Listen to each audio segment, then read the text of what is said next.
recording. All right, I'd like to call this January 2022 Ag Planning and Tourism Committee meeting to order. First motion of business is to accept the minutes from the November 23rd, 2021 meeting. Motion to accept that. Okay. Motion by Dave, second by Jay. Any dialogue? All right. All in favor, signify by saying aye. Aye. Opposed? Carries. All right, moving into the 2021 review. Todd Erling, if you'd like to go ahead, Todd, you're first on the list. Sounds good. Thank you very much. Get a thumbs up if you can hear me. Great. Happy 2022, everyone. I'm hoping it's truly 2022 and not 2020.2. I'm tired of 2020. And there are times where I feel like we're on Groundhog Day, but I still early enough to have that hope, right? So appreciate the support and appreciate the time here, but also recognize that I'm just part of an agenda. So if anyone has a question or wants to flag something, feel free to just flag the chair or whoever can get me to make a pause and catch a breath. You know, I'm Todd Erling, Executive Director of Hudson Valley Agribusiness. We've had a great historical relationship with the County Planning Department and Laura, as well as ASA, Cooperative Extension, and some of the other players within the farm and food world up there. I'm shifting gears here because I also sit on the REDC, the Regional Economic Development Council. We were just getting out of a special meeting and we had our first kickoff meeting of the year looking at some of the priorities the governor mentioned in her budget and state of the state. So with that, I just wanted to talk about very specific HVAC projects and then talk about some of the support that Laura and I work on the big picture things that involve funding on a state and federal level as well. Historically, we've worked with individual businesses in Washington County. We also have relationships with 7 other counties, and that is our Incubator Without Walls program, IWW. We've also had an accelerator program with some businesses out of Washington County throughout the years, and that program is really to help businesses look at funding and moving into growth opportunities. We didn't have standalone Economic Development Administration or USDA funding to run the accelerator last year. So we will take a time out on that, but we're looking to actually launch it again in 2022. But with the Incubator Without Clients list and the report that was disseminated to y'all, and if you need another copy, feel free to let me know or let Laura know. But I just want to talk about some businesses we've had a historic relationship with, Battenkill Fibers, Mary Jean Packard. We've been working with her throughout the years for wool processing and fiber processing.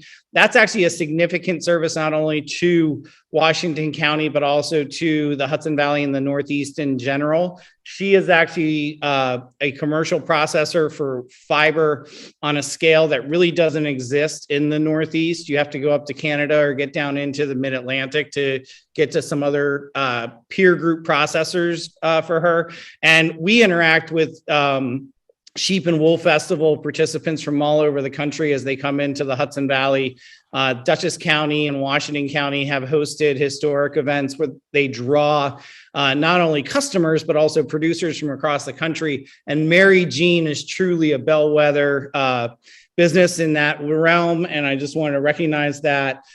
We've been working with her to look at transitioning as she gets to different stages in her life, but keeping some of the staff and keeping leadership there to keep the continuity and the required services for our region and the Northeast.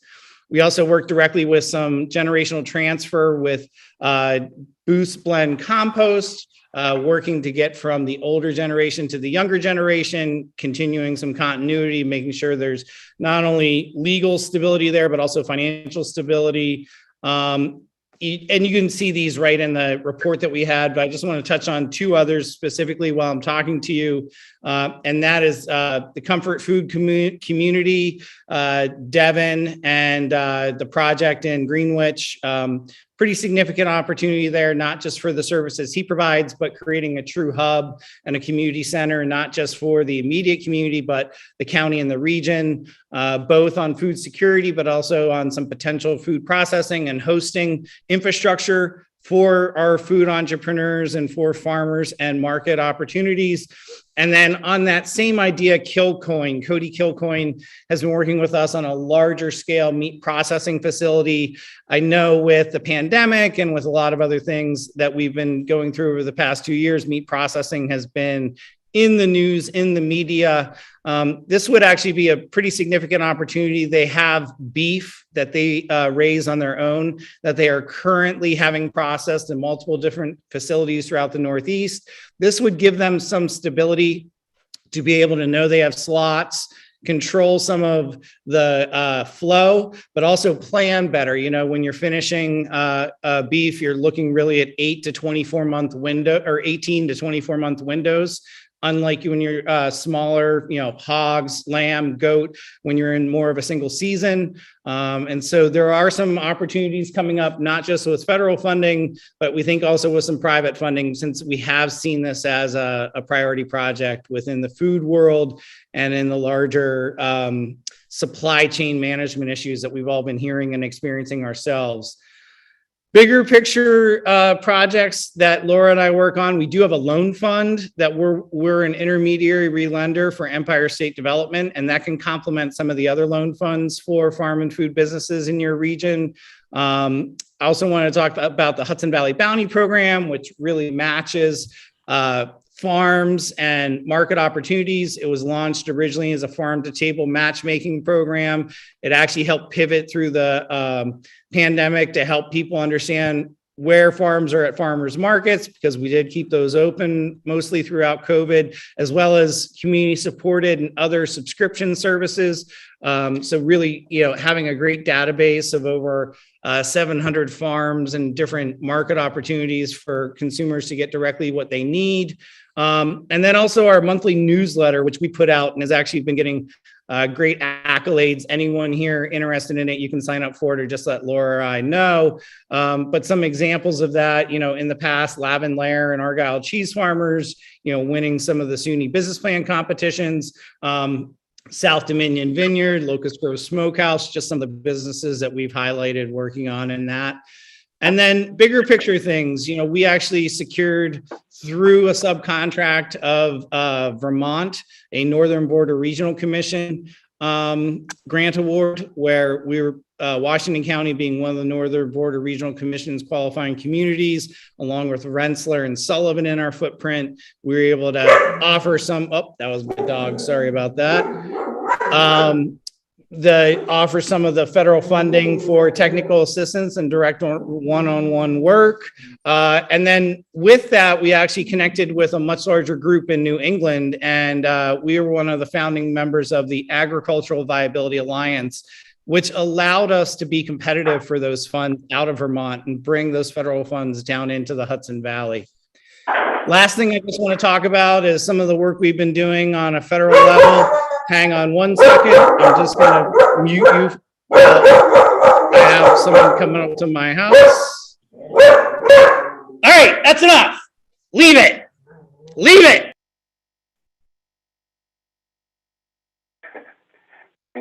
You're muted, Todd. Todd, you're muted. Mailman must have showed up. Believe it or not, it was my cousins coming through with firewood. Our neighbors are getting rid of some orchards, and we happen to be the Walton Mountain pass-through. Sorry, guys. It's all good. I'm sure we've all experienced it. The last thing I just wanted to talk about is that, you know, we have been trying to position issues on a federal level, with it being a farm bill year and with some of the transition and opportunities to be talking to leadership. I have testified in Congress over the past year to the Agricultural Committee in the House and the importance of rural relations in the subcommittee. We've also been working with that Agricultural Viability Alliance to actually get over 119 other co-signers to prioritize funding for projects like our Incubator Without Walls, like our accelerator, the Northern Border Regional Commission, not only in federal budgets, but into farm bills so that we can start getting some year-over-year funding. So I'm going to take a breath there. I know I presented a bunch to you, but I have more if you have any questions. That's really great, Todd. Thank you very much. Any questions for Todd for any of the programs that you just spoke about?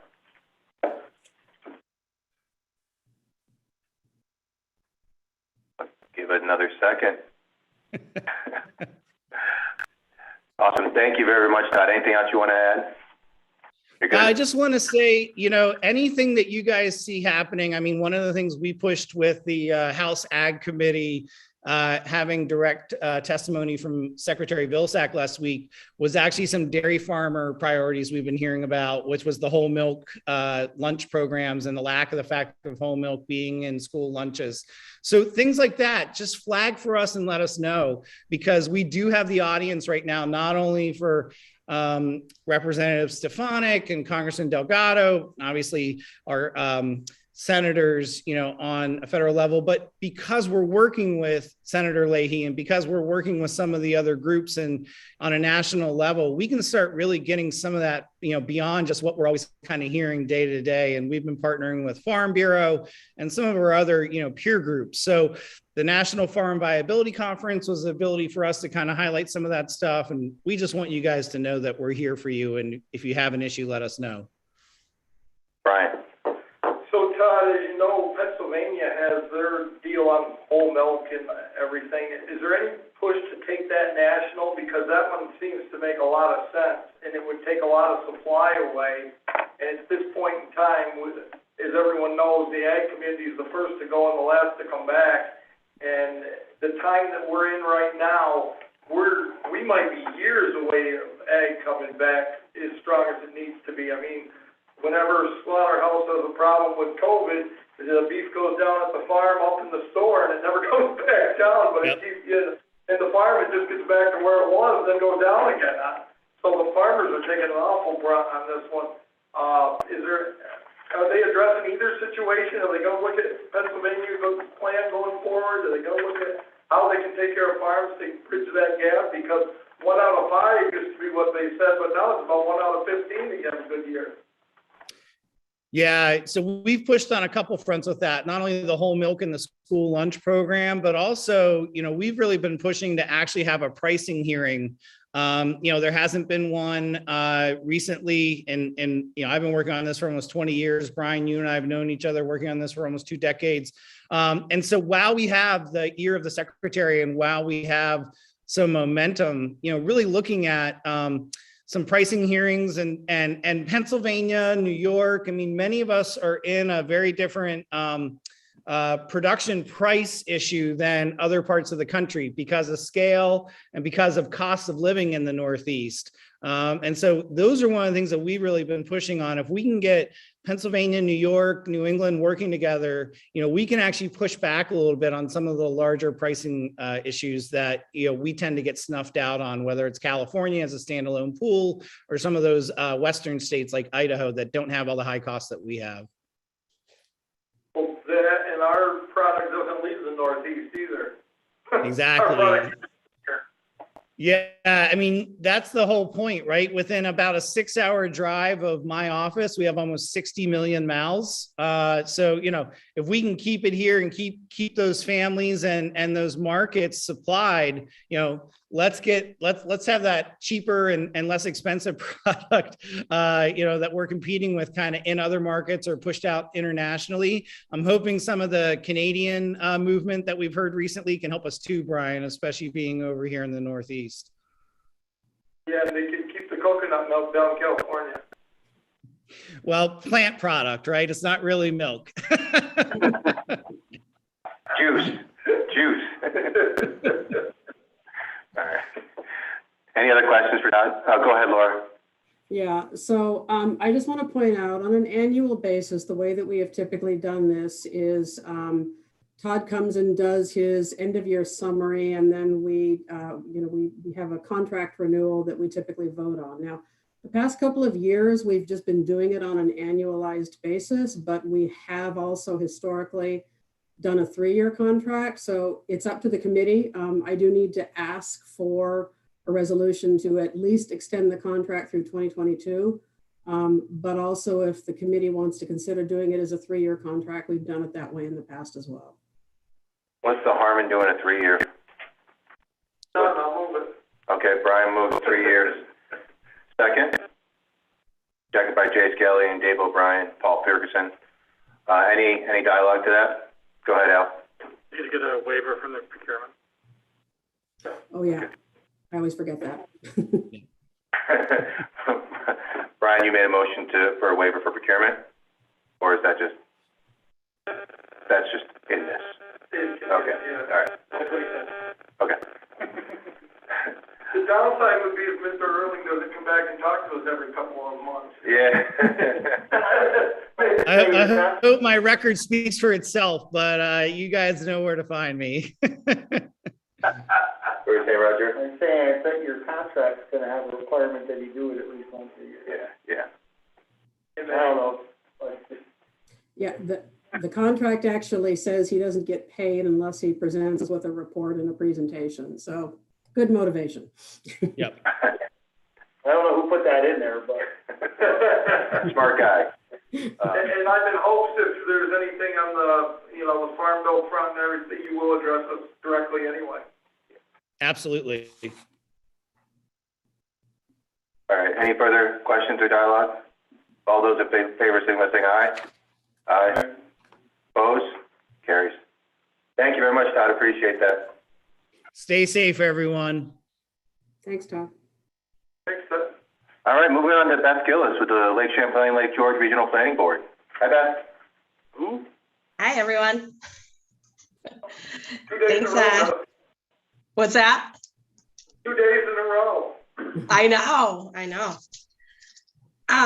So Laura sent out kind of the 2021 summary, but I'll just go through some of the things that the Regional Planning Board accomplished in 2021, which was quite the year, I think, for everybody. Staff here authored 35 grants on behalf of the region and municipalities. To date, 15 have been awarded, securing almost, actually now 5.2 million. We just had another one awarded late last week. Of those, 4 were Washington County specific grants, which are listed, 3 for the DPW, for a new brine maker, for some culvert replacements for both the county and some of the towns, and some roadside erosion work, again, for the county and one of the towns. And then we also secured a Greenway grant for the town of Hebron to do some community visioning and strategy. Grants that we had already secured that we're still managing, the Washington County MS4 grant. That grant purchased the new catch basin vacuum cleaner that the county has, and it's also updating the MS4 mapping for the 4 MS4 communities and the county per requirements of the state permit. And we also secured, and the work has been completed, and we wrapped up a grant that included an erosion site for the county and a culvert replacement in the town of Whitehall. Broadband was the big thing in 2021. I'd like to say I went willingly. Now that I'm a few months into it, maybe not so willingly, but no. We helped with the cost of the VAT survey and the mapping for Washington County, but Laura really did all the legwork for that. We've also been provided with $220,000 from the Northern Border Regional Commission to do broadband planning in our 5 county regions. So right now we have a separate grant that's going to do mapping in Hamilton, Essex, Clinton, and Franklin counties. The mapping's done in Washington, the mapping's done in Warren.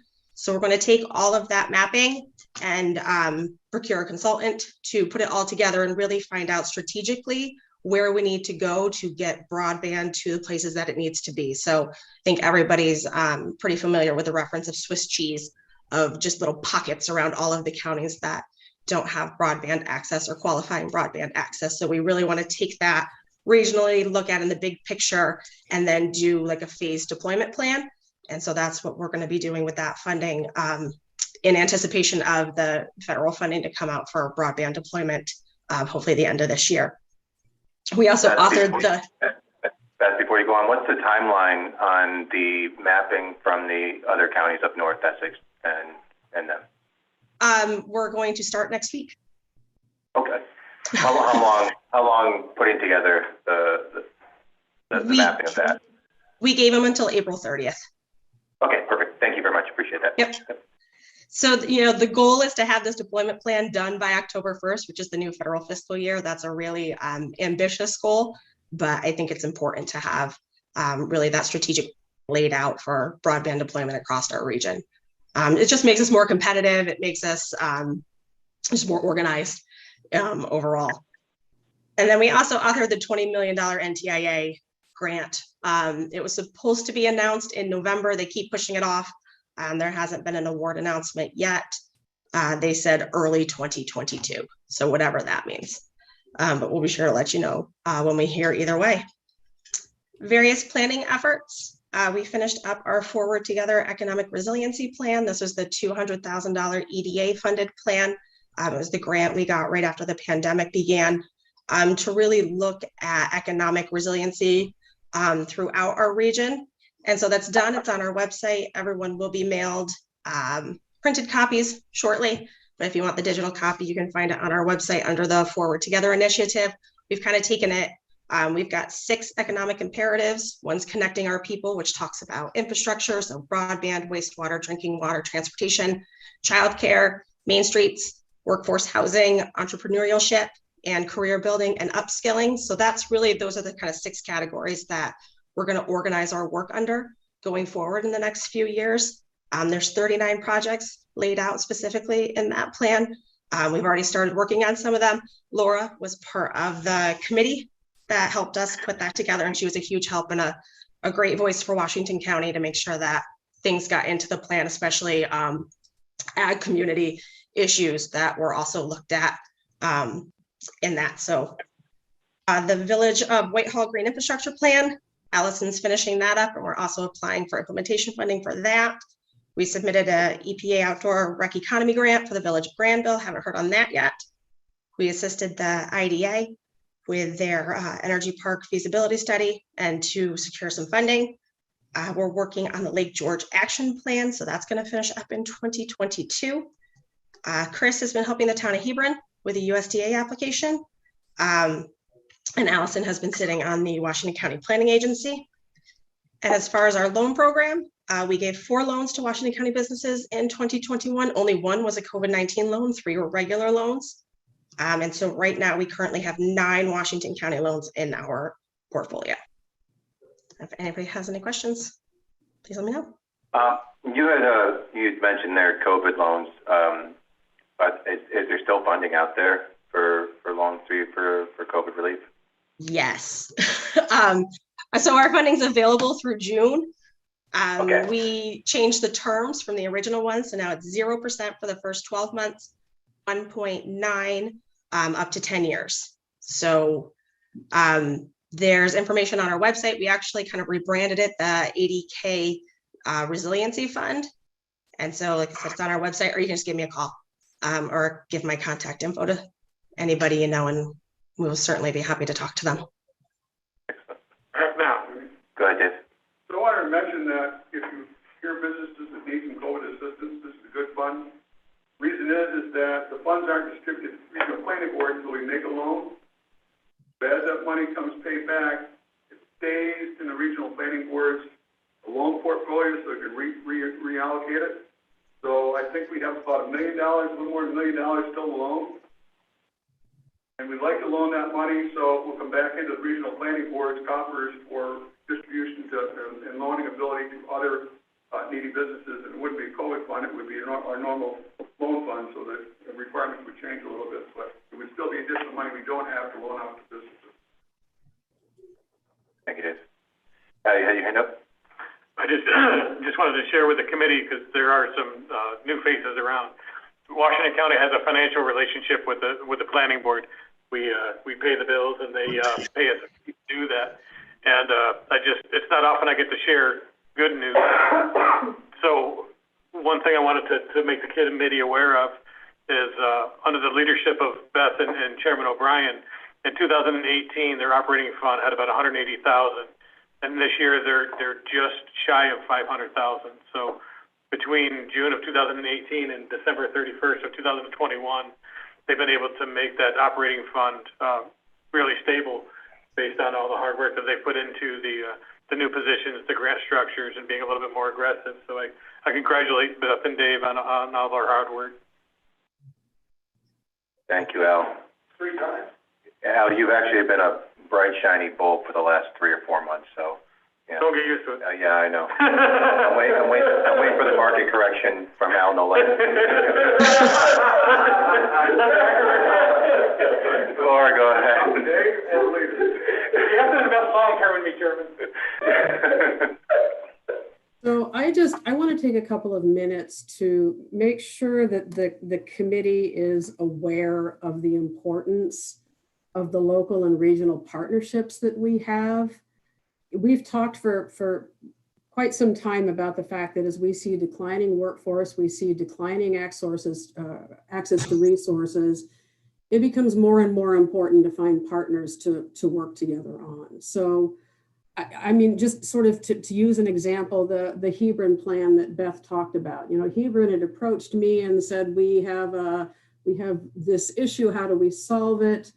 I suggested, you know, looking at the Greenway program, but in order to do that, they had to become Greenway members. So another regional partner, which is the Hudson Alliance and Feeder Canal, they went to the Hebron Town Board and did presentations about the program.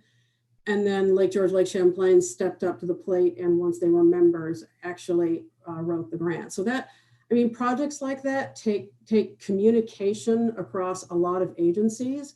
And as with HVADC as well, it takes understanding who has the capacity and access to what resources, and just making sure that as any one of us get approached for assistance, that we all work really well together to try and get things done. You know, there's competitive funding issues are certainly never a guarantee, but it takes a lot of work to transition from here is the issue or problem, how do we solve it? And it might take a lot of conversations amongst a lot of agencies. And I have to clearly say that Beth and the Lake Champlain Regional Planning Board has been a significant help. And I'm just really pleased that we have them as one of the doors we can knock on. Thank you, Laura. Brian, go ahead. Yeah, so Beth mentioned a couple things, but there's actually 3 things with Hebron that we've worked with Chris Feldman on, and 2 of them, and now Hvadc now with Greenway. Also, they helped us put together everything for the consultant for our highway barn that we're looking to construct, and we're moving into the 2nd phase of that, as well as getting the USDA grant money together. So we really appreciate working with you. It's a real benefit, especially to a small town that we don't do things like this every day, and right now we got 3 things going at once, and without that type of help, we couldn't do that. So really appreciate it, Beth. Thank you. Thanks, Brian. Anybody else have any questions for Beth in regard to her report? Go ahead, Dave. More of a comment. I just want to say that 3 years ago, I was very polite when he talked about the state of the Regional Planning Board. It was really in dire straits because of lack of attention from the counties to the 5 counties.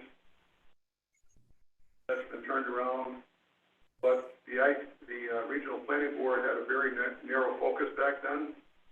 And Beth was carrying the whole load on every responsibility. I would like to commend Beth because she did a lot to expand the reach of the Regional Planning Board, to expand the employees, the staff, and what areas we're helping with. Now have capabilities to help more counties get more grants in more different ways. I have about 20 minutes. I tell you the full responsibility of the Regional Planning Board.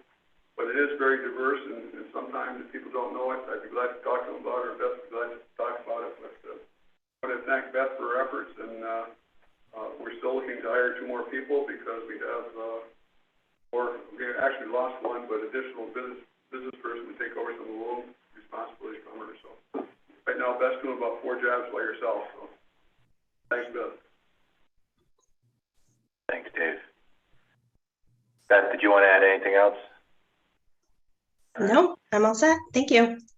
Thank you very much. Appreciate your report out. Laura, was there any additional business you wanted to add this meeting? Yeah, I have a few things. Since Beth mentioned the broadband, I'll start there first. So where we are on that, as you know, we had a presentation from ECC on the final report, but the thing that we were still lacking at that time was the Regional Planning Board had actually stepped up and give them a little bit of extra money to go the next step further and actually create a list of unserved by addresses. So I actually received that data, I don't know, time is a blur, a week or so ago. At the same time, you may be aware that the town of Easton had a consultant working on doing a similar exercise in terms of identifying unserved addresses. So the Easton data was actually sent to SLIC to potentially determine, like, you know, what could be served. SLIC then reached out to me because there were some conflicts of data between what Easton was seeing and what was on my list from ECC. So we spent quite a bit of time trying to compare the two lists and trying to understand why they were so different. The way that ECC does it, and so just so everybody is aware, as you know, they went out and they mapped all of the infrastructure by both driving around, by looking at the data that the consultants would give us, and then they attempted to determine, once they knew where the physical infrastructure was, where addresses were within a 500-foot distance of the actual infrastructure. So, I mean, there were some, and I really wanted to do that exercise because it sort of helps me to understand what our starting point is with the ECC data by address. You know, and there were a few understandable things, like some of the things on one list would just be a vacant field. So there's a parcel, but not an actual address. And some other discrepancies that were, you know, sort of easily explainable. I am anticipating that with the ECC data that there definitely are still holes that have to be addressed. So what I've done is I've taken that list and I've sorted it out by town. And my intention is to send each of the towns a list of the data, which is the addresses as provided by ECC, so that now instead of just looking at maps and trying to sort of figure, yeah, that looks about right, we have actual physical addresses to compare. And then what I intend to do with that is that once we've sort of, you know, call it scrubbed that list, tried to get a little bit more accurate, we are then better prepared for the next round of funding that comes in. And as Beth alluded to, you may have seen that in the state budget, we have an earmark for $1 billion, which is actually twice what the Broadband for All program is. The new program is actually going to be called Connect All as opposed to Broadband for All.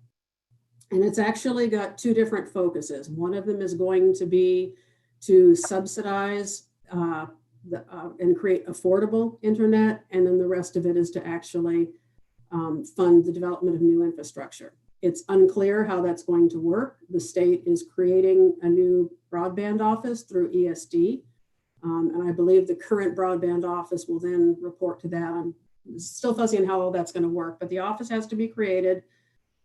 The rules have to be created. And similarly, the federal FCC communication is in the process of updating all of the federal infrastructure MAC. So it's highly unlikely, even if all of the state programs are ready by by this summer or whatever the case might be, no programs are likely to be released until all the federal infrastructure maps are updated, because why would you want to release programs to address data that you're not clear on? So I suspect that it's not going to be until at the very earliest next year that we're actually going to start seeing program announcements in terms of what's available and how, applications available and how it's going to work. But what I want to make sure of is that we are absolutely as prepared as possible with accurate lists of who remains unserved, so that we can take advantage of any of that. And as Beth said, we still haven't heard on any of the NTIA.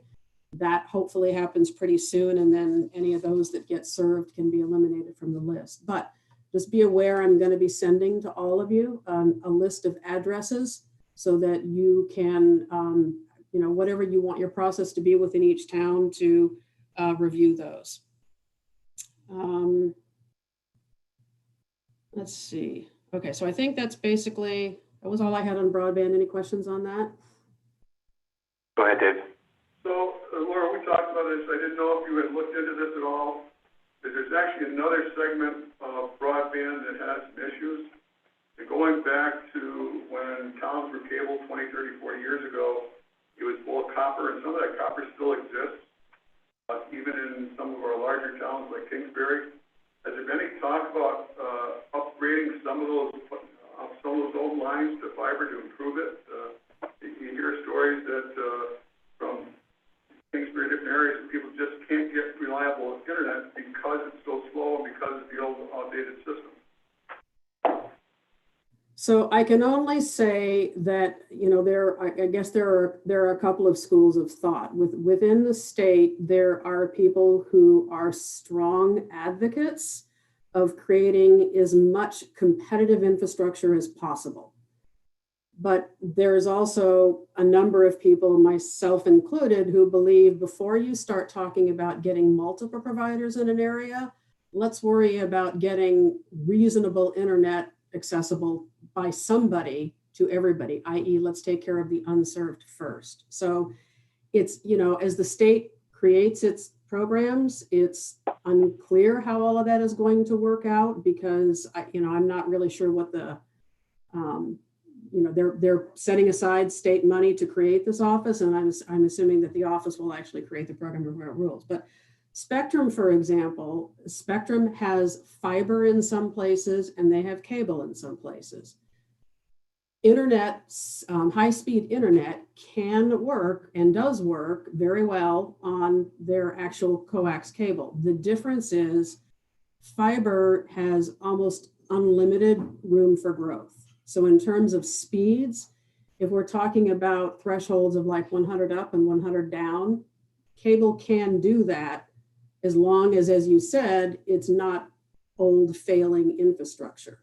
The difference is the cable is eventually going to hit a limitation, whereas fiber as of right now doesn't have those limitations. So it's clearly the better solution, but for somebody who has nothing but dial-up or DSL, cable is definitely better. Coax fiber, or coax is better than that. Second, Laura, the other thing is that I know we're collecting addresses, but has there been any talk about the state changing the way they identify unserved areas? We have places that have internet on one house and they call it the entire census block is served. Do you think they're going to change that? Because that's really what caused the issues in the last broadband for some programs. So there is acknowledgement both at the state and federal level that doing things by census block is creating a huge problem. So the federal mapping programs, as I understand it, what they are trying to do is not map them by census block, but actually find more accurate ways to create those coverage maps. But so for example, the USDA Reconnect application that's available now that we are not participating in, it doesn't actually tell you that in the process. It says you can create your own maps, but then when you get further into details, guess what? The maps have to correspond to census blocks. So that's one of the reasons that I'm saying that I think that we're still quite a ways out before any new programs get released, because you're right, until that census block issue is addressed, it's going to continue to create this Swiss cheese problem where it becomes too unaffordable to get a house in a census block. And the further you drill down into that, the more expensive it gets to get one or two houses. And, the less you're going to see resources available to do that. So hopefully that gets addressed in terms of how future programs are released. I know it's being discussed. One last question is that this new money that the governor's put in, Are you gonna exempt that from the per mile tax on state roads? Yes. So basically what they have said is, so for actually, there's another thing that you should be aware of. So Kerry Warner's poll tax reform bill was in fact signed by the governor. I think I told you last meeting that we had sort of fears that the bill was going to pretty much get gutted and not look anything like its original form. It did not get gutted. It was sort of reduced in capacity, but it still goes a long way towards putting those make-ready costs in terms of the pole owners being able to require that the broadband providers replace the poles. It has addressed that. And yes, the announcement of the new $1 million in funding does specifically say that anything funded through that program will eliminate the DOT fees. It doesn't, however, say whether it's going to eliminate the DOT survey fees, but the tax by mile fees are excluded. Thanks, Laura. Any other questions, Laura, in regards to broadband? All right. You got a couple other topics, Laura? Yep, one more, that's tourism. As you know, in the last meeting that we talked about, we were trying to address the possibility of executing an agreement with Vrbo to start doing voluntary occupancy tax collection. I spent quite a bit of time trying to reach out to them, trying to address how that might be done. One of their attorneys finally communicated back to me, and he essentially said that Vrbo was going to decline to enter into an agreement with Washington County. However, they are aware that there is some legislation that is pending at the state level, and we also did talk about that at the last meeting, that might in fact require them to, on a statewide basis, collect occupancy tax. So in terms of occupancy tax, we are pretty much on hold because after conversations with Roger, there doesn't seem to be much that we can do as they wait for state legislation. However, in the current budget briefing book for the state budget, the governor did include a vacation rental sales tax collection requirement. So essentially what that means is that the Vrbos and the Airbnbs of this world are now going to have to collect state and local sales tax.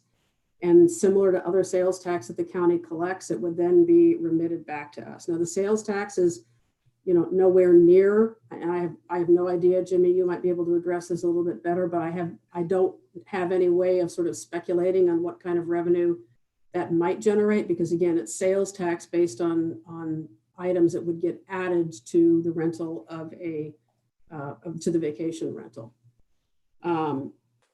Because the occupancy tax was not addressed, and because of the sort of the language that Vrbo sent back to us, we are also through NISTIA, which is the State Tourism Association.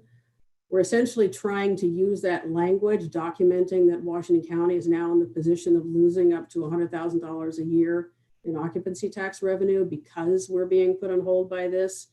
So NISTIA will be continuing to work with the state legislators to continue to work on, finding a way to get the state to move forward with some sort of occupancy tax collection agreement or voluntary tax agreement.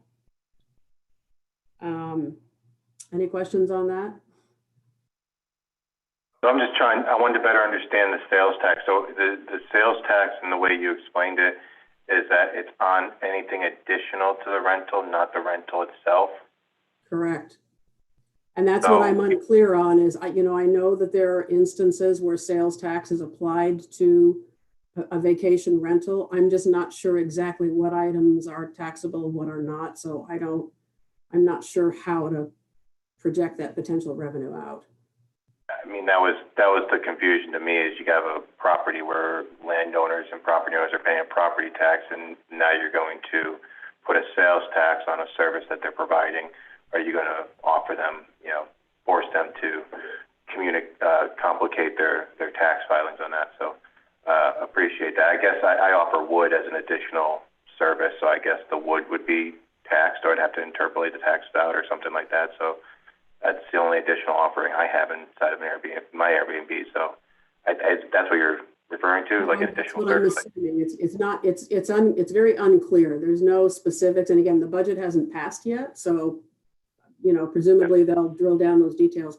In addition to the sales tax, and this is another thing it's unclear, the way that it reads is that an additional $1.50 will be collected that will go towards New York City Convention. So I believe that in New York City right now, every hotel room collects a $1.50 fee that then goes to the convention centers. I would hope that $1.50 fee only applies to New York City and not every vacation rental across the state. But the way that it's written, it's a little fuzzy. So I don't know. I think it only applies to, I did some reading after Laura and I talked, and I think it does only apply to the city. The rentals are in the city of New York. And the other thing you have to remember about sales tax is whatever revenue comes in, head tax is restricted. Right. Sales tax is going to come in unrestricted, just like every other dollar of sales tax. So whatever it is, it comes in through a different source, I guess, or a different funding stream. So, and I don't know, Al can talk about the breakouts. He gets categorical breakouts, but not necessarily, individual breakouts. So I don't know if that'll all come in under lodging and whatever, or if it'll come in under lodging subcategory something else, and the guidance will still, and Laura's read the budget as he's passed, and God only knows what it's going to look like when it does. But when it comes in, there's going to be guidance to the folks that have these properties, number one, for what they have to collect, and then there's going to be the funding stream as it comes in via sales tax. It's coming in just like all the other sales tax does, and there's none of that restriction. So if you want to use it for that purpose, you're going to have to pull it back out. But you won't have to, and that's always the temptation to say, well, I got this revenue over here. Go ahead, Brian. So will the sales tax identify those so that we can include them in our occupancy tax? I guess that's my question. Well, it's not going to be included in occupancy. No, it's not going to be included. It's not going to have the restriction. You can restrict it all you want. Right, well, this year, though, if that passed, Yep. now they're identified. And then does that give them the chance next year to come back? Now you can do the occupancy tax because now they're identified? I don't know. I don't even know if they're going to be identified. I think Al can tell you how. Somewhere they're going to be identified and they're not going to pay the tax. Well, those people are going to be identified, yeah. Well, they're already identified with us, the county, with the Airbnb. We know But not the other ones. It will be. But yeah. Yeah, because they'll all have to go out and get sales tax numbers and things like, there's going to be a whole new infrastructure. And that's where the confusion comes in for somebody who's just operating one property as a host. You're going to deter people from you're making a barrier for them to want to do the business. If they've got to.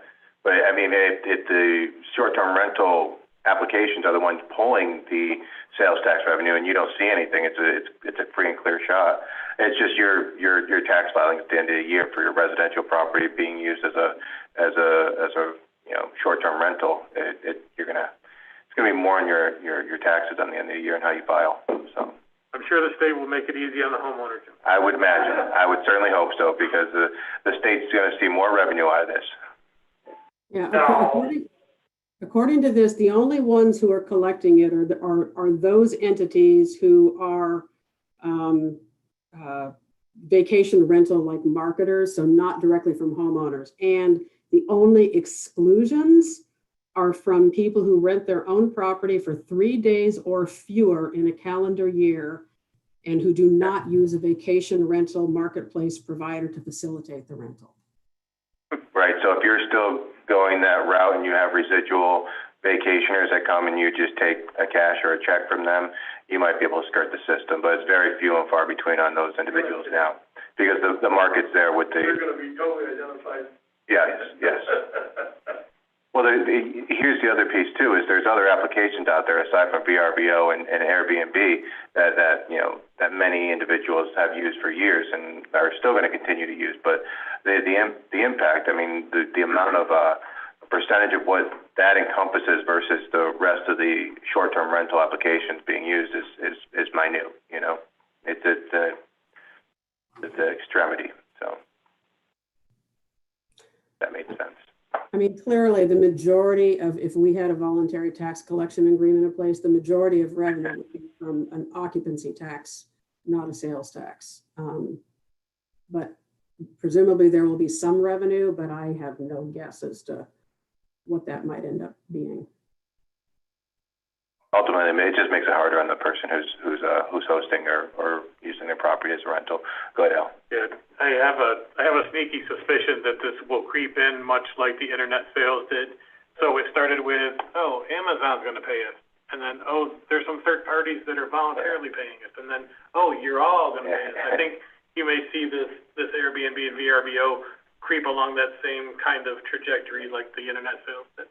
Hence the reason they're not interested in talking with us about anything voluntary. They see the train There's no sense of giving away anything until they have to. Yeah, they'll wait at the end of the tunnel of the train.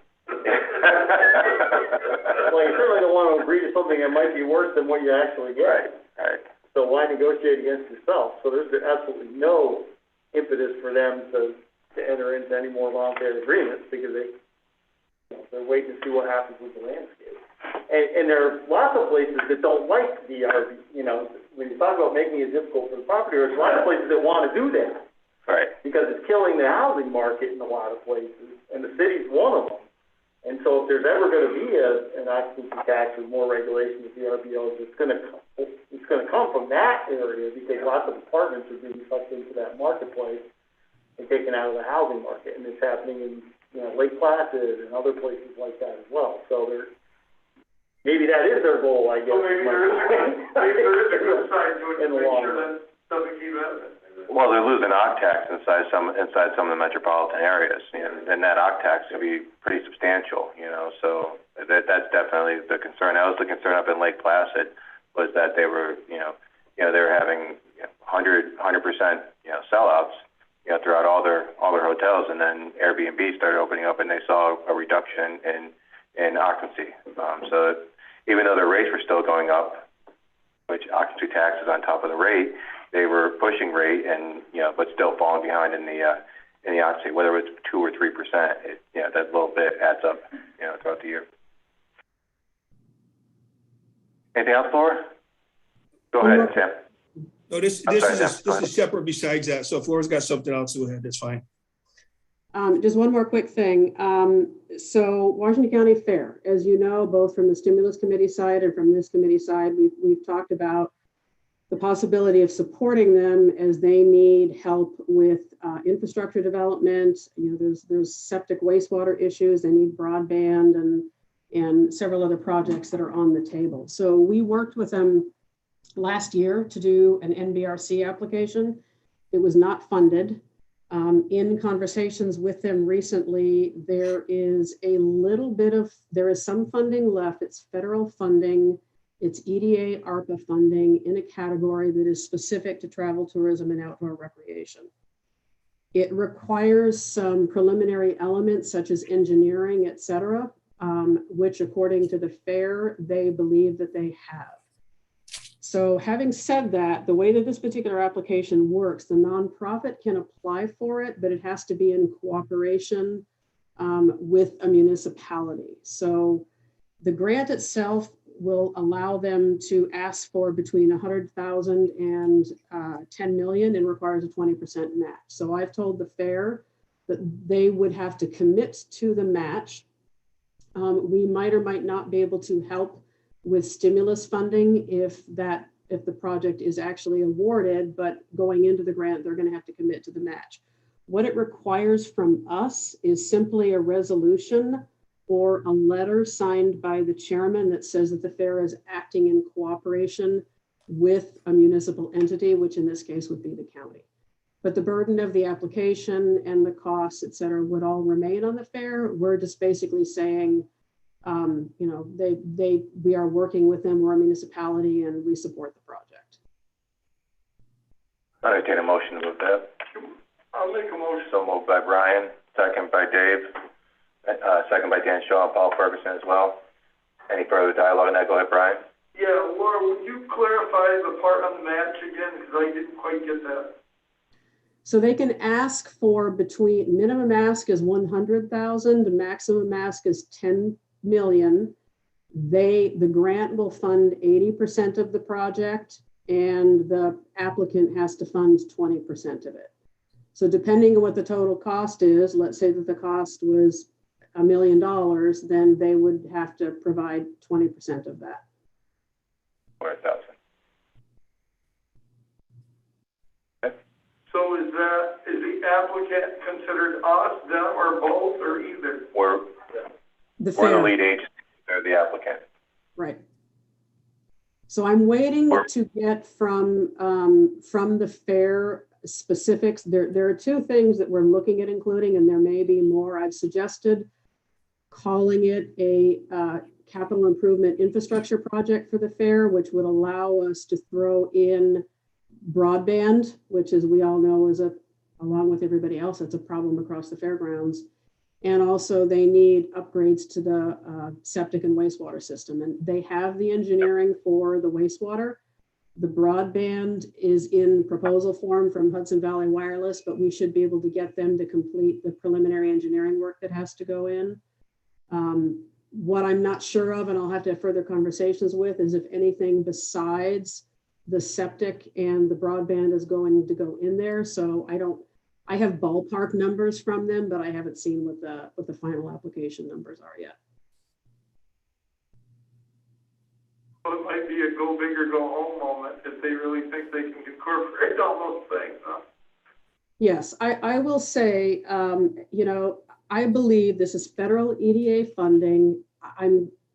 It's not likely to be a hugely competitive project. It's eligible and it might get funded, but it's not I think what EDA is looking for is, knock your socks off, big regional projects that are going to have, huge statewide impact. But what the requirement is, you don't have to actually show that you were impacted by COVID, although the fair was. But what you're showing is that with federal funding allocated, that you have the capacity to help recover from COVID.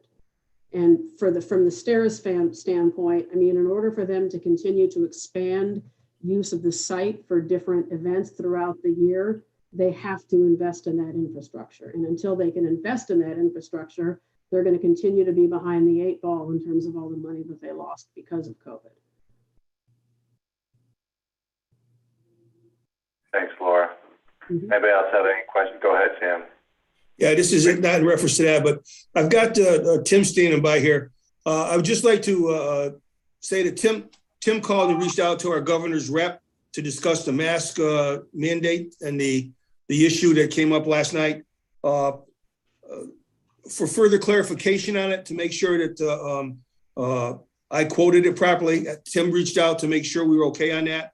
So I'm going to have him repeat the most current thing he got out of the governor's office and where we stand on that, because I don't want anybody to think I was trying to mislead him on that as we spoke about it. And then we'll get it out to the rest of the board members as well. Before we move on, we have a point of order. We have a motion on the floor. So I'm sorry. Any further dialogue on the motion?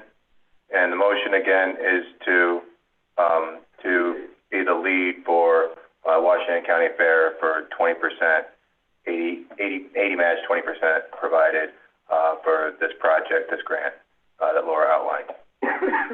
All those in favor, signal by saying aye. Aye. Aye. Opposed? Carries. Thank you very, very much, Laura. Thanks, Sam. Go right ahead, Tim.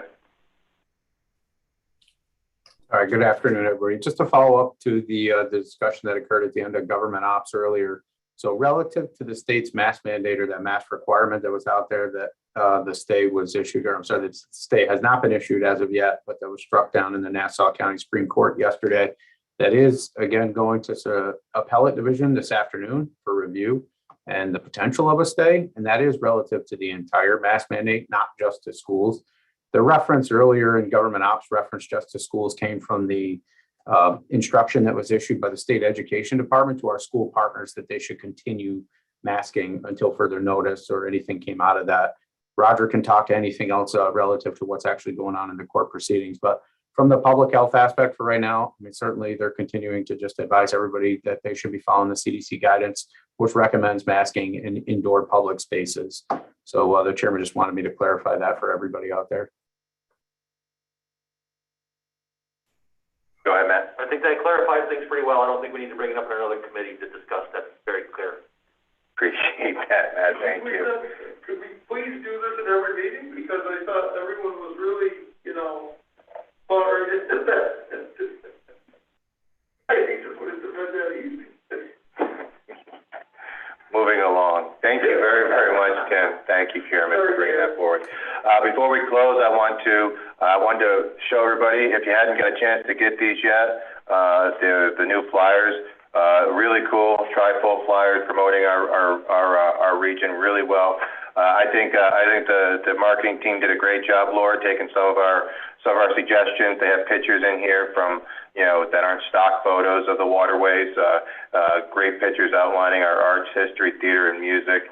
And it's just a really good, nice, glossy, good presentation. So it's got the QR code in here. A lot of good things that they took our recommendations from. So very much thank you for that, and they look really good. And if all supervisors want to take some and bring them and put them in your town halls and pass them out to your villages as well. Thank you. Jimmy, any other? Can I add go ahead, Laura. Yep. Yeah, so just for everybody's information, we printed a sufficient quantity of those. We've actually hired a distribution fulfillment company to put some of these brochures in some of the rest stops, and I have a list of where all they're going. This is the first time we've tried this, and so we're very interested to see kind of what sort of follow-up we get from it. People will also be able to request them off of the website. And we have several boxes down here if any of you need more of them for your town. And for your information, next month's meeting will be focused on year-end summary of tourism for last year, and then we will review the budget and activities for this year. One of the other things that's coming out that's kind of similar to this visitor's guide that we just did, we've created a concept of trails. And it had, we've actually worked quite a bit on coming up with some really nice graphics, et cetera. But basically, there's going to be, we have an ice cream trail and an antiques trail and a history trail and basically a way for people to look up by category things of interest that they might want to pursue. And again, those will also be published on the website. So that was actually part of last year's work. We're scrambling to get that done. I just approved all the graphics on it yesterday. So hopefully we get those out soon. Really cool. Thank you. So exit 18 and exit 9, are those on your distribution? The rest stops in 87? No. The reason for that is the way New York State Taste New York Welcome Centers work, they will not allow literature from individual counties. And in fact, the Saratoga region, we just reprinted the visitor's guide for the capital Saratoga region. And we've talked about this in the fact that it's somewhat inconvenient for us that the Capital Saratoga Visitor Center is down in the Hudson Valley.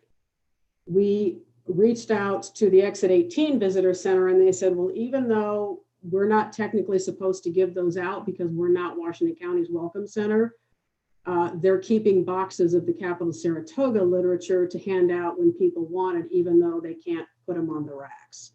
So similarly, we might be able to give them a box in case somebody asks, but we're prohibited from putting them out on the racks. At the state. I'm gonna let you know that I'll be glad to put them out over in my location in Warren County. So not a problem there. They'll be with all the other circulars there too. Sounds good. I'll take a full box. They're down here. Come on down. No problem. All right. Anything else, Laura? Nope, that's it. You got something, Roger? Nope. Okay. All right. Would anybody else have any other business? With no other business coming before the committee,